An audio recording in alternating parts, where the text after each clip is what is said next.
Face the Nation. Napakaganda pong pakinggan, lalo na kung ang pag-uusapan talaga natin ay kung paano nga ba natin masusolusyonan.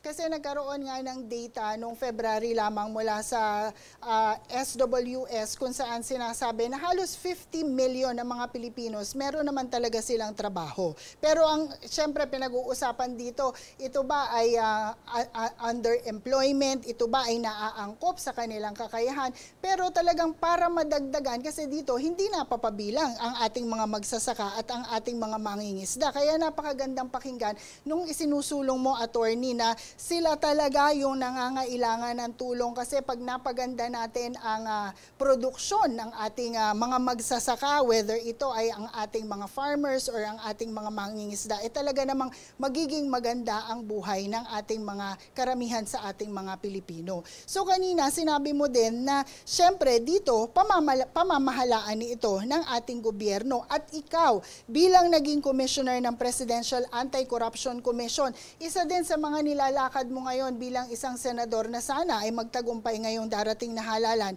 Sabi mo nga, kailangan malabanan natin ang korupsyon sa gobyerno. Ano ang isinusulong mo dito? At kung ito man ay maipapatupad mo, paano ba nating maproproteksyonan? Kasi alam mo, madami ngayon sinasabi, ang dami, lalong lumalala ang korupsyon sa ating bansa. Okay, konektado po ang pagpaparami ng trabaho, konektado rin yan sa ating laban kontra korupsyon. Okay, just to assure the nation, yung logic ng bakit kailangan natin ng state-managed farming and state-managed fishing, na yung gobyerno ang magmamanage ng malakihang farms, no? Let's say there is corruption, 30 to 40% corruption in the public sector. Ganon kalala, no? Hindi na 10%. Let's say, sa ngayon, it is happening, for example, 30 to 40%. On the other hand, we have the private sector. Democratic, kapitalista, at legal. Ito yung tanong ko. Sa public sector, kahit may korupsyon ng 30 o 40%, bumabalik pa rin ang serbisyo. Kahit may iwan na lang 10% o 20%.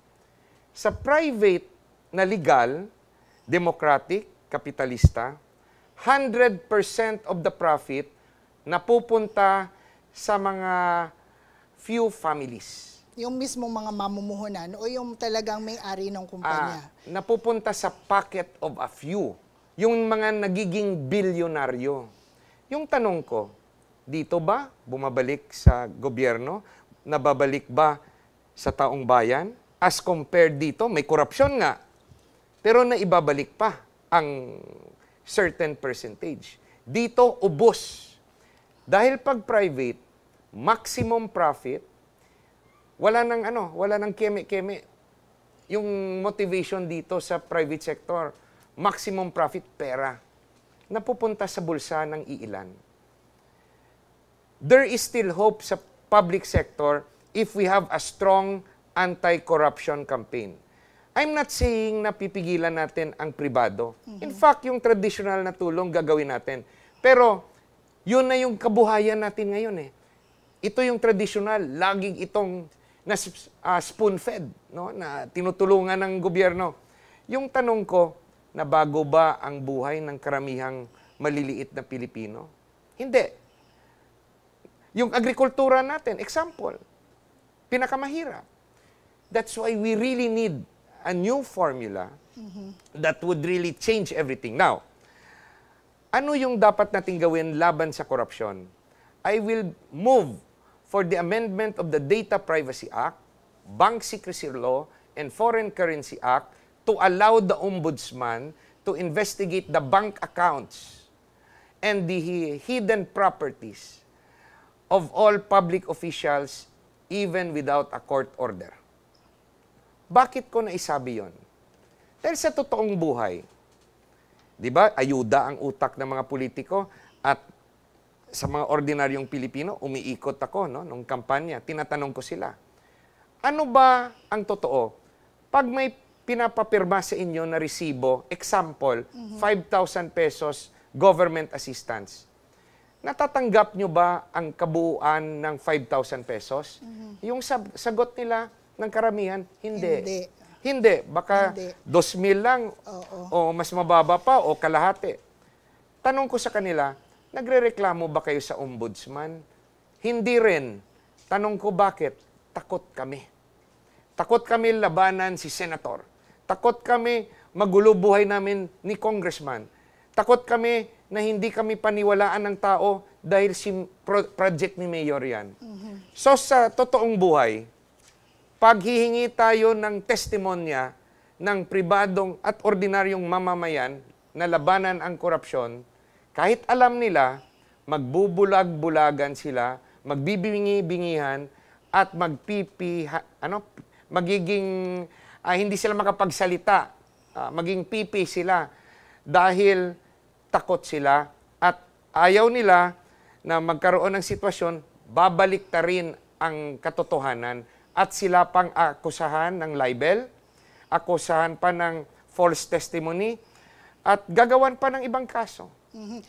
Yan po ang reality. Yes, yan ang reality. At yan nga yung sinasabi mo, attorney, na meron ngang new formula. Pero magkaroon ka man ng new formula, hindi ito nakakasapat kasi ang kinakailangan natin na iluklok bilang mga mauupo na senador o congressman or sino man yung mga nakaupo, kailangan sila din yung meron talagang magandang intensyon, lalong-lalo na para malabanan ang korupsyon. Kasi sa kanila to, kailangang magsimula. At ito, yung talagang gusto mong maiparating sa ating mga mamamayan at lalo na sa mga botante na kailangan nila ng magbabantay para labanan ang korupsyon sa ating bansa. Kanina din, attorney, if you may, kanina sinabi mo nga nung ikaw ay nandun sa DILG, sabi mo nga, merong mga pagkakataon na hindi lahat tinatanggap mo. So nakita ko dyan, yung iyong bilang abogado at nagfa-follow ka sa code, hindi lang yan, pinapakita mo na meron kang prinsipyo. Na prinsipyo na dapat talaga meron yung mga kumakandidato niyan at gustong maglingkod para masigurado natin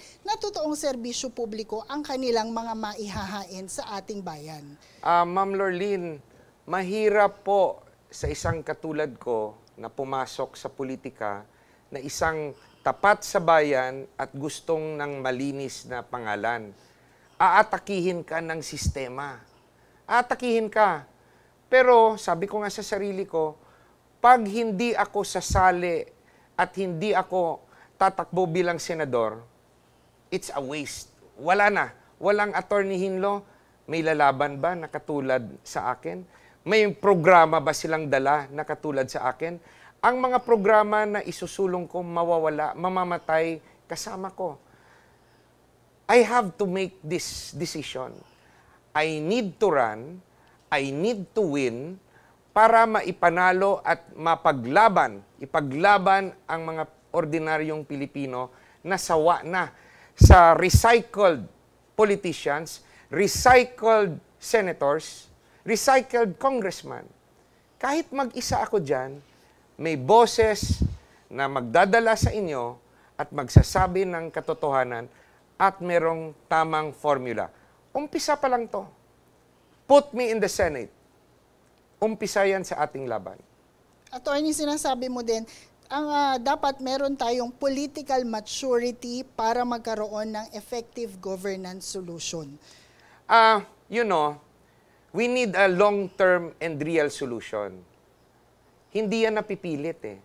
Ang titigas na ng ulo natin, yung mga matatanda, tayo, yung kasing edad ko, yung mga politiko, kasama ko at kalaban, matitigas na yung ulo namin. I will introduce educational reform. Ito yung nakatuon sa values formation. I will introduce the subject, Philippine Patriotism and Ethics Studies from grade 1 to college. Dati, meron rin tayong good manners and right conduct na tinanggal raw at ngayon sabi ng iba, binalik na naman raw. But more than that, ibahin natin. Let's plot it out. We'll have committee meetings in the Senate. We will guide the DepEd and the CHED. What I'm proposing is different topics from grade 1 to college centered on Philippine patriotism, pagmamahal sa bayan, and Ethics Studies, pagmamahal at respeto sa kapwa-tao. Grade 1, love of family. Grade 2, love of community. Grade 3, what is the Philippine Territory and Defense? Grade 4, what is the Philippine structure and anong trabaho ng mga opisyal? Grade 5, human rights. Grade 6, the dangers of illegal drugs. Grade 7, a study of prison life. Bakit? Pag tinanong mo ako, ma'am, kasi pag nakita ng kabataan yung buhay ng preso, na paglapit mo pa lang, iba na yung amoy. Mainit na yung hangin. At makita mo sa loob, para silang sardinas. Diyan lang kayo buong araw. Yung iba may mga skin disease. Ganon po, it's life in hell pag preso ka. Pag nakita ng kabataan, sa tingin natin, madali sa kanila tumikim ng droga. Yeah, hindi na nila gagawin dahil sa takot nila. Sa tingin mo, madali sa kanila manuntok ng kapwa bata. Sa tingin mo, hindi sila matatakot magnakaw at mag-estafa.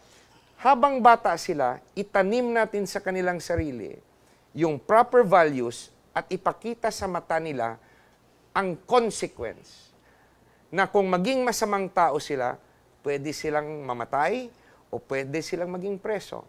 Now, sa college, for example, what is the country's economic program for the next 10 years? Second year, financial literacy. How to start a small business, how to file a business permit. Third year, the dangers of corruption to the person and to the country. Last year, what is taxation, custom duty, estate tax, and how to file an income tax return. Practical. Yung iba nagsasuggest, attorney, pwede mo masama dyan, traffic rules. Kung yan ang gusto ng tao at ng mga ibang mambabatas, ilagay natin. Kaya tama po na talagang bata pa lang sila, maisama na yung pag-aaral at isa-isahin nga ito base sa mga inire-recommenda nyo. Base din yan, sigurado ako, dun sa kaalaman at dun sa age nila na para mas maintindihan na dapat ito na yung matutunan nila. Bakit naging successful ang Japan, China, Singapore, South Korea? Dahil iba yung training nila sa kabataan nila. May values formation. Hindi lang puro academics. But that will depend kung ilalagay nyo sa pwesto ang isang bago. Hindi mayaman, hindi sikat, dahil hindi ako naging epal at sip-sip nung panahon ni Tatay Digong. At wala ako sa survey nung umpisa, nung last year. Pero ngayon, umaangat na. Yes. Aangat tayo ng aangat. Sambayanan, kayo po ang magpapanalo sa akin, Attorney J.V. Hinlo, number 30 sa balota, gaya sa pagpapanalo nyo sa mayor ng Davao na ginawa nating first Mindanaoan president. Kayo po yon, GNN, Face the Nation. Yes. Attorney, ituloy natin. Bukod dito sa mga na-mention mo, talagang napaka-particular, napaka-specific mo sa mga gusto mong magawa. At syempre, naipakita mo din kung ano yung pagkatao mo para maipatupad mo naman ito. Ano pa yung gusto mong idagdag na po pwede mong mai-offer? Hindi lang syempre sa mga mahihirap. Ano ba yung po pwede natin gawin para sa mga PWD or maging dun sa ating mga senior citizen? Sa PWD in particular, hindi lang abuloy, hindi lang tulong, hindi lang ayuda, hindi lang discount card. Yung talagang makakatulong sa kanila, yung iba sa kanila, graduate naman eh. Pero madali ba sa kanila maghanap ng trabaho o may diskriminasyon ba? So ipapanukala ko na merong mekanismo na may job matching. Kung, let's say, hindi siya makalakad, pwede siya sa call center. Kung hindi siya makarinig, ibang klaseng trabaho ang bagay sa kanya. Kung hindi siya nakapagsalita, maghanap rin tayo na pwede siyang maging crew service. So we will study with the experts kung ano yung pwedeng mga job matching at kung mag-match na hindi naman discriminated yung kumpanya, na hindi naman sila maghihirap, bigyan natin ng konting push at pabor ang mga PWDs na magkatrabaho, prioridad, kasama na rin sa gobyerno. Now, sa mga kaso na talagang mahirap sa kanila, kasi yung kanilang disability talagang napakahirap makahanap ng trabaho. lagyan natin ng family preference section yung batas na ating ipupush. Kung saan, kung hindi sila pwede, mabibigyan pabor ang kanilang family member na magkatrabaho. Para yung family member na yon, yan yung makatulong suporta sa pamilya at sa PWD.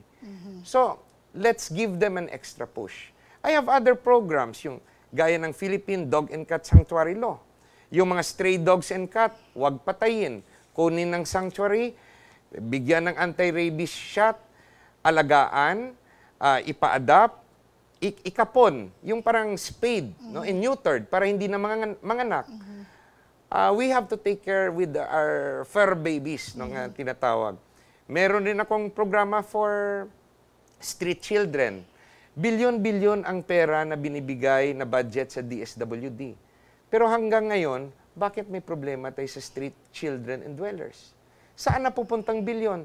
Merong bang pabahay kung saan sila nakatira, tinitraining sila, ginagamot, at para maging parte ng gobyerno? Ano nangyari sa bilyon-bilyon? O baka hindi nagagamit ng tama? I also have a program for OFWs. Sa OFWs, bigyan natin sila ng retirement and pension plan insurance. Why don't we amend the SSS kung saan we will allow late payment sa SSS para ma-meet ng OFW ang 10 years requirement ng trabaho? The SSS, I believe, was made not for the purpose of profit, but for the purpose of giving insurance and pension benefit to our retirees sa mga matatanda. Transport sector, tulungan natin yung mga nag-import ng buses, na electrical buses, na maging mura ito by lessening the taxes, the importation duties. At kung hindi kaya ng private sector, let government import it, liitan ang profit, then give it to the private sector. There are many ways to help the Filipino people. At isa pa, itong gusto ko ring baguhin, DPWH. Magagandang daan, sinisira nila. It's a waste of Filipino taxpayers' money. So, I'll talk to the DPWH.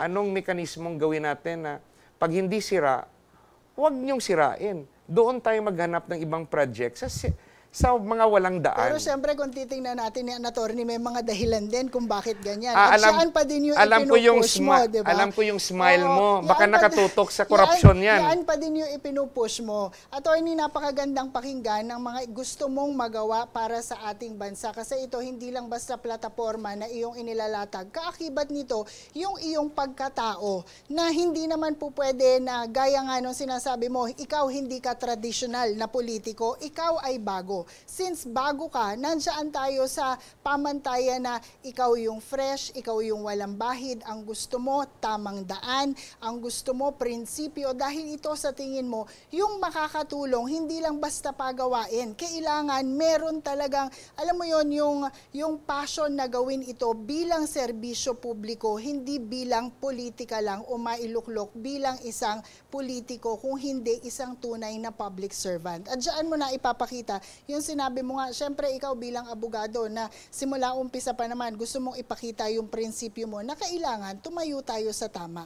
Napakagandang pakinggan, attorney, pero dumating na tayo sa punto na kailangang ilahad mo na at meron kang a few minutes to at least tell our televiewers ano nga ba ang maaari pang magawa or bakit kailangan nilang iboto si Attorney JV Hinlo ngayong darating na eleksyon. Mga kasimanwa ko sa Negros, mga utod ko sa Visayas, mga kaibigan ko sa Luzon at Mindanao. Matagal po tayong naghanap ng mga bagong leader na makakapagbigay ng solusyon sa mga problema natin na paulit-ulit na nangyayari, lalo na sa korupsyon. Nung pumasok ako sa DILG, ordinaryong tao ako, middle class. Nung lumabas ako sa Duterte administration, ganun pa rin ako. Sumasakay ng Grab taxi, nag-grocery by myself. Walang bodyguard, ordinaryo. Pero yung passion ko at the formula that I carry, nasa loob ko na yun, nasa puso ko. Ino-offer ko sa inyo ang permanenteng solusyon laban sa korupsyon, laban sa kahirapan, at educational reform through the introduction of the subject Philippine Patriotism and Ethics Studies. Kung sawa na kayo sa recycled, yung paulit-ulit na mga politiko na binobola kayo tada eleksyon at sinasayawan kayo tada eleksyon, kinakantahan kayo tada eleksyon, suportahan nyo ang tunay na bago. Ang motibo ko, hindi para lang sa sarili ko, ang motibo ko para sa bayan, maiangat ang Pilipinas, maging katulad ng Singapore, South Korea, Japan at China. Salamat po. Yes, attorney, ang iyong number ay na kanilang bibilugan. Anong number yan? Sa lahat ng numero, nakuha ko ang numero ni Tatay Digong. Duterte, number 30 sa balota, si Attorney Hinlo. Vote straight, PDP laban. Kung gusto nyo mabago ang Pilipinas, kahit mag-isa ako, kakampihan ko ang tama. Attorney J.V. Hinlo, number 30. Salamat po. Yes, maraming salamat, Attorney J.V. Hinlo, number 30. Ang kanya nga po isinusulong ay magkaroon tayo ng trabaho para naman maiangat natin ang antas ng pamumuhay ng sambayan ng Pilipino. Siyempre, nandiyan din po ang educational reform na sabi niya nga, mga bata pa lamang dapat sila, mai-instill na natin sa kanila ang tamang values kasi dadali nila yan hanggang sa kanilang paglaki. At siyempre, pinaka-importante sa lahat na talagang kung si Attorney JV ay maluluklok bilang senador, I'm sure kasama niya tayo sa pagpuksa sa korupsyon na babantayan nating lahat yan. So wag niyo pong kalimutan, number 30, Attorney JV Hinlo. At dyan po nagtatapos ang ating talakayan sa Face the Nation ngayong linggong ito. Ako po si Lorlyn Garcia. Maraming salamat po sa inyong panonood.